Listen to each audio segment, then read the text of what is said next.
Very good evening, dear legal aspirants. Welcome to MK Legal शिक्षा the way of learning. Dear legal aspirants, Indian evidence Act की series में अब तक total 18 lecture हम cover कर चुके हैं. इन 18 लेक्चर्स में हमने अब तक क्या क्या समझा है. We have understood the relevancy of evidence. Evidence की रिलीवेंसी क्या होगी सेक्शन 5 से लेकर 55 तक, इसको हमने अब तक समझ लिया. 1 से 4 आपका प्रिलिमिनरी पार्ट क्या होगा वो हम कवर कर चुके हैं. ऐसे facts which need not to prove, the facts which need not to prove, वो हमने कल की क्लास में देखा था. आपको पहले के सारे कॉन्सेप्ट क्लियर होने चाहिए. जिन स्टूडेंट ने पहले की क्लास नहीं देखी हैं तो अभी की जो क्लासेस में अटेंड करने में उनको थोड़ी बहुत दिक्कत आ सकती है. दिक्कत इन द सेंस कि क्या है कि जब तक आपके बेसिक कॉन्सेप्ट, देखो हर क्लास में तो डिस्कस हो नहीं सकते, बेस बनना बहुत ज़रूरी है. हालांकि मैंने बहुत लिमिटेड चैप्टर्स में इसको कवर लेक्चर्स में कवर करने की कोशिश की है, ठीक है. फिर भी अगर जो बिल्कुल रेगुलर कोर्स में करवाता हूँ उसमें अराउंड इसके जो लेक्चर्स हैं वो मोर देन 80 लेक्चर हो जाते हैं. यहाँ तो फिर भी मेरी कोशिश है कि अराउंड 25 और 30 लेक्चर्स के बीच में इसको ख़त्म कर देंगे. वहाँ पे एक सेक्शन पे पूरा एक डेढ़ घंटे का 2 घंटे का डिस्कशन हो जाता है, बिल्कुल मेंस के एंगल से होती है वो तैयारी. चलिए कोई नहीं, एनी हाउ अभी यहाँ पे हम बात कर रहे हैं रेगुलर कोर्स जो इंडियन एविडेंस एक्ट का चल रहा था उसको लेकर के लेक्चर नंबर 19 आज हम करने वाले हैं. बाकी के लेक्चर्स आप नीचे प्लेलिस्ट पे जाइएगा, चैनल के जैसे प्लेलिस्ट में जाएंगे आपको वहाँ पे जाके बाकी वीडियोस भी अवेलेबल हो जाएंगे. चलिए अब हम सबसे पहले अपने एक सेक्शन 3 पर दोबारा चलते हैं. सेक्शन 3 को हम हालांकि कवर कर चुके हैं. इसे हम इंटरप्रिटेशन क्लॉज कहते हैं, इंटरप्रेट करना, ठीक है. इंटरप्रिटेशन क्लॉज यानी कि एक तरह से डेफिनेशन से बताता है. क्या क्या डेफिनेशन हमने यहाँ पे देखी थी उसको भी रिवाइज कर लेते हैं. हमने देखा कि कोर्ट किसे कहते हैं. कोर्ट के बाद हमने क्या देखा कि फैक्ट क्या होता है, what is fact in issue, fact in issue क्या है, रिलीवेंट फैक्ट्स क्या है, ठीक है, डॉक्यूमेंट क्या है और आपका एविडेंस क्या है, what is evidence. Then you are proved, disproved, not proved and India. 1 2 3 4 5 6 7 8 9 10 total 10 definitions वहाँ पे दे रखी हैं and you must be very very clear about all this definitions. जब हमने एविडेंस कहा तो हमने एविडेंस के लिए बेसिकली एक वर्ड यूज़ किया था कि एविडेंस का मतलब होता है कि ये एविडेयर एक लैटिन वर्ड से निकला है, to prove something is evidence. ये तो इसका एक लिटरेचर मीनिंग हो गया. अब हम इसका जो अपना लीगल मीनिंग है, जो हमारा बेयर एक्ट स्टैच्यूट का जो मीनिंग है उस पर आते हैं. तो अपने बेयर एक्ट में सेक्शन 3 खोल लें एक बार. Everyone just open the section 3 and come to the definition of the evidence. वहाँ पे जब आप पढ़ते हैं तो एविडेंस के बारे में क्या लिखा गया है. Evidence means and includes. Evidence का मतलब होता है और ये इंक्लूड करता है, दो चीज़ों को इंक्लूड करता है. क्या, एक ओरल एविडेंस को इंक्लूड करता है, जो क्लॉज 1 है आपका वो ओरल एविडेंस को कवर करता है, और सेकंड जो है वो किसको बता रहा है, आपके डॉक्यूमेंट्री एविडेंस को बता रहा है, which includes the electronic record. अब ओरल एविडेंस की जो डेफिनेशन सेक्शन 3 में दी गई है उसको आप ध्यान से पढ़िए. All statement which courts permits और रिक्वायर्स. कोर्ट क्या करता है, या तो परमिट करता है या कोर्ट रिक्वायर्स. दोनों शब्दों को हमने तब भी अच्छे से समझा था. Both the words have the different meaning and different intention of the courts. When court permit someone it means that individual, your witness, उसे क्या बोलेंगे, विटनेस कोर्ट में ऑलरेडी प्रेजेंट है और कोर्ट ने उसको परमिट कर दिया कि आप ये बात कह सकते हैं. और जब रिक्वायर्स क्या है कि विटनेस प्रेजेंट नहीं है, कोर्ट ने इसको बुलाया है. क्या किया, कोर्ट ने बुलाया है सम्मन भेजकर कि भाई कोर्ट में आइए और आप एविडेंस दीजिए. All statements which the court permits or requires to be made before it by the witnesses in relation to matter of fact under inquiry सच statements are called oral evidence. तो ये कहाँ है इसकी डेफिनेशन ओरल एविडेंस की? Section 3 में दी गई है। वहीं पे जब आप आपका डॉक्यूमेंट्री एविडेंस को पढ़ते हैं तो वहां पे लिखा गया है all documents including electronic record produced for the inspection of court. Court के इंस्पेक्शन के लिए, इंस्पेक्शन ऑफ कोर्ट के लिए जो चीज़ें वहाँ प्रोड्यूस की गई हैं उन डॉक्यूमेंट्स को क्या कहा जाता है? डॉक्यूमेंट्री एविडेंस कहा जाता है। ठीक है, तो यहाँ तक ये दोनों डेफिनेशन में तब अच्छे से कवर कर ली थी। जो इलेक्ट्रॉनिक रिकॉर्ड यहाँ पे है, ये वर्ड आईटी एक्ट जो हमारा आया था 2000 का, उसमें इंसर्ट किया गया था। एविडेंस की इस डेफिनेशन में किसी को भी किसी तरह का डाउट, अगर किसी को किसी तरह का भी डाउट है तो प्लीज़ कमेंट करके बताएं, फिर हम आगे चलते हैं। चलिए, बड़े अच्छे स्टूडेंट्स हैं, आपको सारी चीज़ें क्लियर हैं। अब हम आ जाते हैं वापस back to the our chapter number 4, section 59 and section 60। और ये किसके बारे में बात करता है? आपका जो अभी हम डेफिनेशन पढ़ के आए हैं ओरल एविडेंस की। पहले हम ओरल एविडेंस को कवर करेंगे। ओरल एविडेंस का देखिए सीधा सा मतलब क्या है, ओरल एविडेंस क्या कहना चाहता है यहाँ पे? इट्स वेरी सिंपल कि विटनेस। ओरल एविडेंस का मतलब क्या होता है? Witness, evidence of witness. क्योंकि सेक्शन 3 की डेफिनेशन ने आपको क्लियर कर दिया है, this is evidence of witness. किसका एविडेंस है? विटनेस का एविडेंस है। कैसे दिया उसने? ओरली दिया। कहाँ दिया? कोर्ट के सामने। तो it means the evidence of witness given orally, जो उसने ओरली वहां पे कोर्ट में बोला है, दैट इज ओरल एविडेंस। वो क्या है? ओरल एविडेंस है। ये चीज आपको समझ में आ गई। अब विटनेस वर्ड को एक बार हम अच्छे से ऑब्जर्व करेंगे, इसको साथ साथ पढ़ेंगे हम चैप्टर 9 के साथ, ठीक है, चैप्टर 10 के साथ। चैप्टर 9 और 10 दोनों ही आपके, अगर आप एविडेंस एक्ट के पूरे पार्ट को देखते हैं ना, इंडियन एविडेंस एक्ट का मैक्सिमम पार्ट जो है वो ओरल एविडेंस कवर करता है। जैसे सेक्शन 59 और 60, ठीक है, चैप्टर 4, इसके अलावा चैप्टर 9, 118 to 134, देन चैप्टर 10 आपका 135 to 166। ये सारा का सारा ना ओरल एविडेंस से ही तो मैच डील करता है। तो आप देखेंगे 167 सेक्शंस में मैक्सिमम सेक्शन जो है वो ओरल एविडेंस से डील कर रहे हैं। 6 से लेके 55 तक तो रिलेवेंसी ही बता रहे हैं, और जो डॉक्यूमेंट्री एविडेंस बच जाता है वो 60 से लेकर के 100 तक कवर होता है। 60 से 100 तक आपके डॉक्यूमेंट्री एविडेंस के बारे में बताया गया है।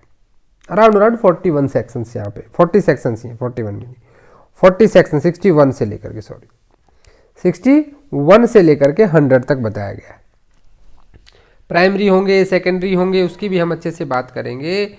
एक बार डॉक्यूमेंट्री एविडेंस को भी एक थोड़ा सा समझ लेते हैं, बेसिक, उस पर डिटेल में नहीं जाएंगे। डिटेल में आज हम चर्चा करने वाले हैं अपने ओरल एविडेंस की। डॉक्यूमेंट्री एविडेंस सेक्शन 61 क्या कहता है?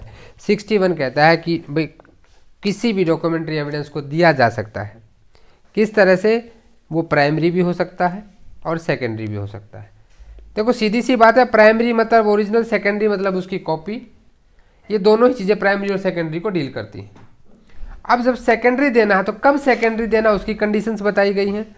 62 आपको बताता है प्राइमरी कब कौन सा होगा, और 63 बताता है सेकेंडरी कौन सा होगा। कब आप प्राइमरी दे सकते हो, 64 डिफाइन करता है, और 65 आपको वो कंडीशंस बताता है जब आप प्राइमरी दे सकते हो।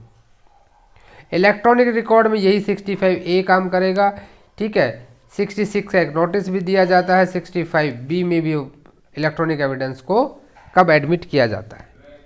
इसके बारे में वैसे हम सब पूरी चर्चा नेक्स्ट क्लास में करेंगे जब हम डॉक्यूमेंट्री एविडेंस पे आएंगे। बस आप एक बार थोड़ा सा बेसिक समझ लीजिए, बेसिक समझना ज़्यादा इम्पॉर्टेंट है। तो बैक टू द टॉपिक, आपने आज हमारा टॉपिक क्या है? Oral evidence. ओरल एविडेंस में अगर मैं डायरेक्ट लैंग्वेज की बात करूं तो आपको कौन कौन से सेक्शन पढ़ने हैं? सबसे पहले पढ़ना है आपको चैप्टर 4, सेक्शन 59 एंड 60। फिर आपको पढ़ना है कौन सा, चैप्टर 9, भाई कौन विटनेस बन सकता है, कम्युनिकेशन प्रिविलेज क्या होंगे, 134 तक। कितने विटनेस चाहिए, क्या किसी सूट को डिसाइड करने के लिए, मुकदमे को डिसाइड करने के लिए, क्रिमिनल प्रोसीडिंग को डिसाइड करने के लिए हमें नंबर ऑफ विटनेस चाहिए कि मान लो 50 विटनेस है मेरे पास, 50, तो वो दूसरा कहता नहीं मेरे पास तो 100 विटनेस है, 100, एक के पास 200 विटनेस है, तो क्या नंबर ऑफ विटनेस बढ़ने से वहां पे आपका जो एविडेंस का वेट है वो बढ़ जाता है? No, there is no fixed number of witnesses given in the Indian Evidence Act. Only on the sole testimony of a single witness the conviction can be given by the court or acquittal can be given. Judgment दिया जा सकता है अगर उसकी testimony वहां पे, भाई cross में वो बिल्कुल एकदम, अब उससे आपने कितना भी क्रॉस कर लिया, इंडिविजुअल अपनी बात से नहीं मुड़ा। मैंने उसको गोली मारते हुए देखा, मुझसे जब जितना क्रॉस करना था मुझसे उतना क्रॉस डिफेंस काउंसिल ने कर लिया, अब वो क्रॉस में मेरी टेस्टिमनी को नहीं तोड़ पाए, मैं वहां पे अड़ा रहा अपनी बात पे, बाकी चीजें जो सर्कमस्टांशियल एविडेंस थे वो भी कॉर्पोरेट हो रहे थे मेरी टेस्टिमनी के साथ। Then only on the testimony of that particular witness if reliable by the court, because appreciation of evidence, हमने एक वर्ड पढ़ा था पहले, एप्रिसिएशन ऑफ एविडेंस। अच्छा आप ये बताओ, क्रिमिनल कोर्ट्स में, क्रिमिनल प्रोसीडिंग में या किसी भी प्रोसीडिंग में कोर्ट किस तरह से एविडेंस को लेता है? आपने कहा कि जी मेरे को ये एविडेंस देना है, मेरा जो डियर अनुज है ये विटनेस है हमारा, इसको हम विटनेस के तौर पे देना चाहते हैं, ठीक है।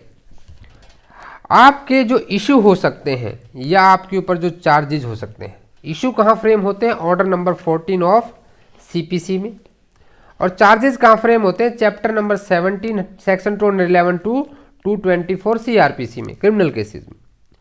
अब ये मान लीजिए 1 2 3 4 5 इस तरह के आपके ऊपर इशू या चार्जेस मल्टीपल हो सकते हैं।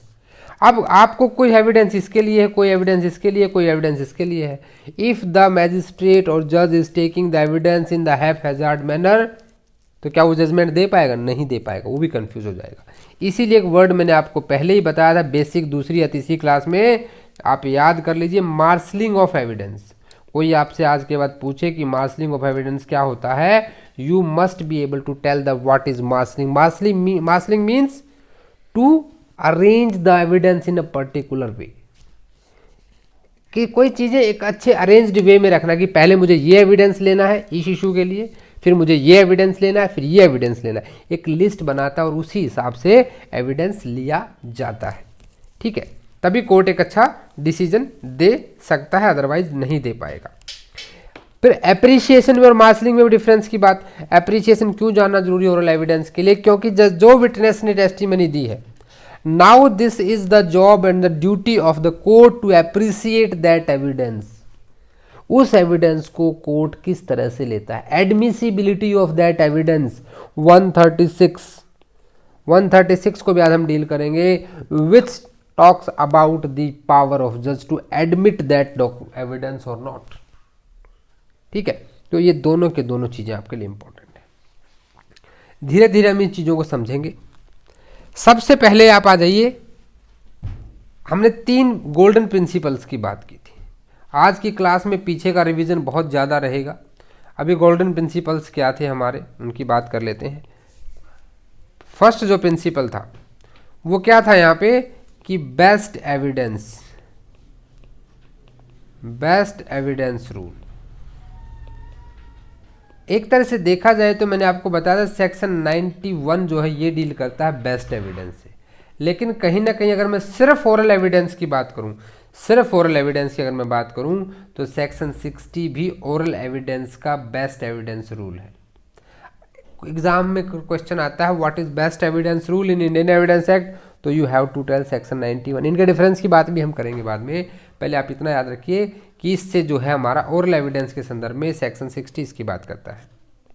फिर सेकंड रूल पे आइए, वो कहा था कि नो हियर से एविडेंस, कोई भी हियर से एविडेंस नहीं देना है, हियर से एविडेंस नहीं देना, ठीक है जी।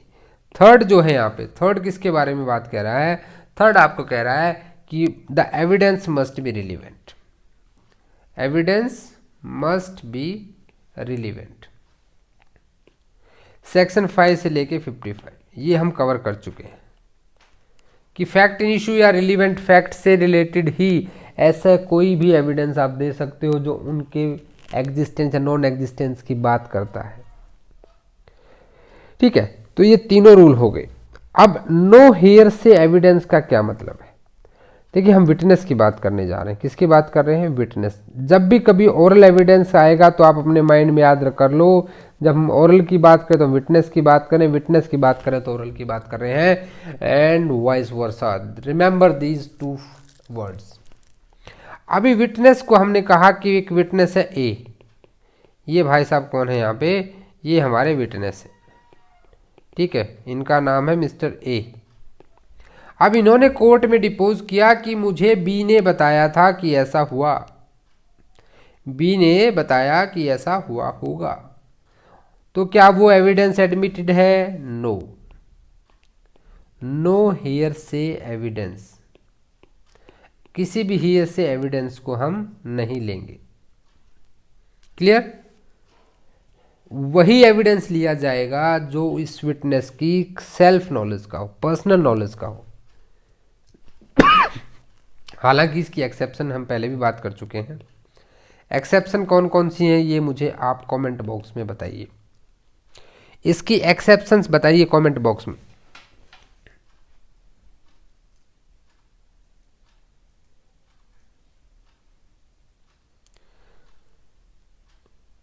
कौन से हैं? Section 6 doctrine of res gestae, res gestae. दूसरा कौन सा आ जाता है? Section 14 state of body mind and bodily feelings. Section 32 complete 8 के 8 क्लॉज वहाँ पे आ जाते हैं। And section 45 opinion experts. ये एग्जॉस्टिव लिस्ट नहीं है, this is not exhaustive list. Okay, so these are the sections which are exception to hearsay evidence. यानी कि विटनेस यहाँ पे बेस्ट एविडेंस रूल से बाहर जाकर भी जो है अपनी टेस्टिमनी दे सकता है। अब आपका डाउट क्लियर करें उससे पहले एक बार बेयर एक्ट लैंग्वेज पढ़ेंगे। सेक्शन 59 पे आप आइए। सेक्शन 59 क्या कह रहा है? कि जितने भी facts, all the facts except, word क्या यूज हुआ है? एक्सेप्ट। एक्सेप्शन है, क्या क्या एक्सेप्शन है यहाँ पे? कि जो कंटेंट ऑफ डॉक्यूमेंट है, content of documents and electronic records may be proved. क्या वर्ड यूज हुआ है? मे बी प्रूव्ड, प्रूव किए जा सकते हैं। कैसे? By oral evidence. ये लिखा आपके बेयर एक्ट में। ऑल द फैक्ट्स एक्सेप्ट आपका content of the documents and electronic records में be proved by oral evidence. अब कंटेंट ऑफ डॉक्यूमेंट को कैसे प्रूव किया जा सकता है, इसको प्रूव कैसे कर सकते हैं, इसके लिए आपको जाना पड़ेगा सेक्शन 63 के क्लॉज 5 के अंदर। उसका सब सेक्शन 5 क्या कहता है? ओपन दी सेक्शन 63 जो किस चीज़ को डिफाइन करता है? मैंने अभी अभी आपको पता है सेकेंडरी एविडेंस को, इसीलिए मैंने आपको उसका जस्ट ग्लिम्स दिया था कि उसकी डेफिनेशन कहाँ है, उसकी डिटेल में हम नहीं गए थे। सेकेंडरी एविडेंस में जब आप क्लॉज 5 पढ़ते हो, आप सिर्फ क्लॉज 5 पढ़िए अभी, ठीक है। ये कह रहा है कि oral account of the content of document given by some person who has himself it. यानी कंटेंट ऑफ डॉक्यूमेंट्स विटनेस के द्वारा प्रूव किए जा सकते हैं, लेकिन उसे क्या माना जाएगा? वहां पे डॉक्यूमेंट्री एविडेंस माना जाएगा और सेकेंडरी एविडेंस माना जाएगा। इसके लिए इसको कंडीशन फुलफिल करनी होगी सेक्शन 65 की। सेक्शन 65 की कंडीशंस को फुलफिल करना होगा। जब आप सेक्शन 65 पढ़ते हैं तो वहाँ पे अप टू जी तक की कंडीशंस दे रखी हैं, वो सारी कंडीशंस फुलफिल होंगी। यानी पार्टी को दिखाना होगा कि मैं सेकेंडरी एविडेंस दे सकता हूँ और वहाँ पे डॉक्यूमेंट नहीं मिल पा रहा है तो उसके कंटेंट को ऐसे विटनेस के द्वारा जिसने उसने देखा है वो प्रूव कर सकता है। ये इसके एक्सेप्शन में आता है। इसके साथ पढ़ना जरूरी है कि नहीं है? बिल्कुल जरूरी है। सेम चीज इलेक्ट्रॉनिक रिकॉर्ड पे आ जाती है। 65A और 65B को हम डील करेंगे, ठीक है। यहां तक कोई डाउट किसी को कि ओरल एविडेंस सेक्शन 59 ये कह रहा है कि ओरल एविडेंस कब दिया जा सकता है? अब यहीं पे आप सेक्शन 60 पे आ जाइए। सेक्शन 60 खोलिए अभी, section 60 of Indian evidence Act. ये क्या कह रहा है? Oral evidence must be direct. Oral evidence must be direct. Direct होना चाहिए। डायरेक्ट का मतलब क्या है कि no hearsay evidence, no hearsay evidence. ये हेयर से एविडेंस को मना कर रहा है यहाँ पे। अंडरस्टूड? अब oral evidence must in all cases whatever be direct, that is to say. Direct का मतलब क्या है यहाँ पे? डायरेक्ट का मतलब क्या है कि जब कोई विटनेस यस क्या कहे, I saw it, I heard it, या I perceived it by my senses. हमारी जो पांचों इंद्रियां हैं, पांचों सेंसेस हैं, 5 सेंस से हमने इसको सेंस किया है, परसीव किया है।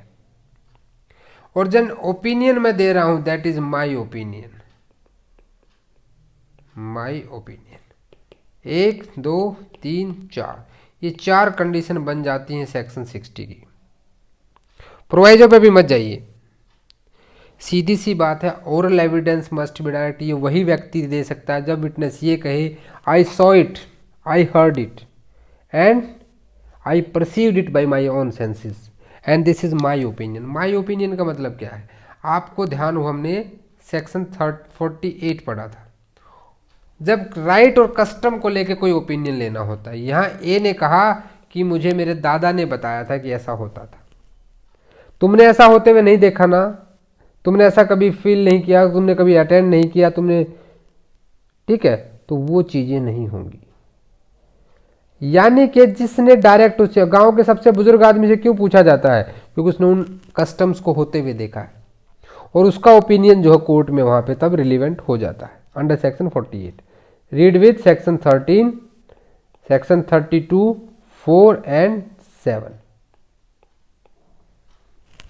इंटरलिंकिंग भी साथ साथ करते रहना है, ठीक है। यानी कि डायरेक्ट का मतलब क्या है कि जिस विटनेस ने खुद से देखा, खुद से सुना, खुद से महसूस किया, वही यहाँ पे ओरल एविडेंस दे सकता है, अदरवाइज नहीं दे सकता।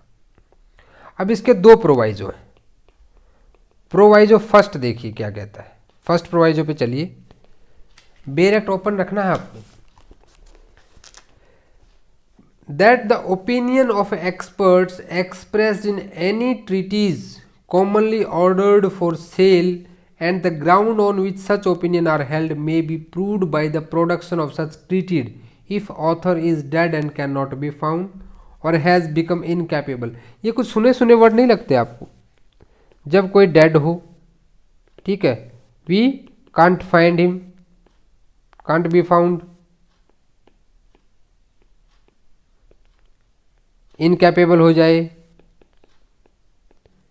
या फिर अमाउंट ऑफ डिले और एक्सपेंस, ये सारी की सारी हमने सेक्शन 32 में पढ़ी थी कि नहीं पढ़ी थी? तो सेक्शन 32 में उस टाइम पे जो है ओपिनियन ऑफ एक्सपर्ट की ये बात कह रहा है सेक्शन 45, तो वहां पे वो रिलीवेंट हो जाएंगी अंडर सेक्शन 32। 45 में तो वो खुद जब आके देता है तब रिलीवेंट होता है। कब रिलीवेंट होता है? जब वो खुद से आगे वो स्टेटमेंट देता है। और 32 में क्या है? जब उसका ना मिले वो। सेकंड प्रोवाइजो यहां पे कहता है कि provided also that if oral evidence refers to the existence और condition of any material thing other than a document, the court may if it thinks fit require the production of such material thing for its inspection.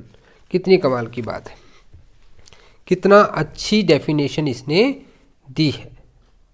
Documents के अलावा कोई और चीज मिल गई, जो यहां पे प्रोवाइजो सेकंड है, जो आपका प्रोवाइजो है सेकंड वाला।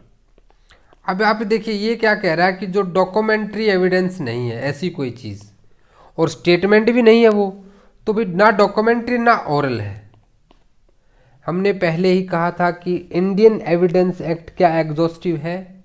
Is Indian evidence act exhaustive? Exhaustive है कि नहीं है ये? तो इसका आंसर हमने कहा था नो। क्यों एग्जॉस्टिव नहीं है? बिकॉज द एविडेंस की जो डेफिनेशन वो अपने आप में इनकम्प्लीट है। मैंने आपको बताया था, जब रियल एविडेंस आपको बताया तो आप में से बताइए कितनों को याद है कि what is real evidence? Real evidence क्या है? How many of you can tell what is real evidence? Real evidence का मतलब क्या होता है? ऐसे एविडेंस जो ना तो डॉक्यूमेंट है ना ओरल है। यानी कि मैंने आपको यहां भी बताया था कि all the objects finds which are fact in issue या the relevant facts are real evidence. किसी को मारा, वहां पे गन बरामद हुई। क्या बरामद हुई? गन बरामद हुई। क्या है? रियल एविडेंस है। खून से सने हुए कपड़े बरामद हुए। खून से सने कपड़े बरामद हुए, रियल एविडेंस है। फिंगरप्रिंट्स है, वहां से मिट्टी ली गई है, क्या है? रियल एविडेंस है। कोई किसी चीज को क्या किया गया है? पुलिस के द्वारा इम्पाउंड किया गया है, क्या? रियल एविडेंस है। तो यह रियल एविडेंस की अगर आपसे कोई भी पूछ ले तो सिर्फ सेक्शन 2 का सेकंड प्रोवाइजो जो है ये कहीं ना कहीं आपको रियल एविडेंस की डेफिनेशन देता है और उसी की रिलेवेंसी की बात कर रहा है। अंडरस्टूड? रियल एविडेंस की डेफिनेशन यहां पे ये दे रहा है। तो सबसे पहले ये बताइए कि बेयर एक्ट के हिसाब से सेक्शन 59 में या 60 में कोई आपको डाउट है? अभी हम एक्सप्लेनेशन और भी बात करेंगे, लेकिन यहां तक अगर कोई चीज बनती है, कोई अगर क्वेश्चन आता है तो आप डील कर पाएंगे कि नहीं कर पाएंगे? चलिए, कर पाएंगे तो बहुत अच्छी चीज है। आपको खुद से भी एक बार ध्यान से इसको पढ़ना है, खुद से भी पढ़ना है। अभी आप कह रहे कि हर्ड इट। हर्ड इट में क्या है कि मान लीजिए कहीं पे कोई एक्सप्लोजन होता है। क्या होता है? एक्सप्लोजन हो जाता है। एक्सप्लोजन किसने सुना? भाई वहां पे बहुत तेज धमाका हुआ, एकदम से बम ब्लास्ट हुआ था। तो जिसने उस धमाके को सुना, अपनी सेंस, अपने कानों से सुना ना, अपनी सेंस से सुना, ही बिकम्स द क्या?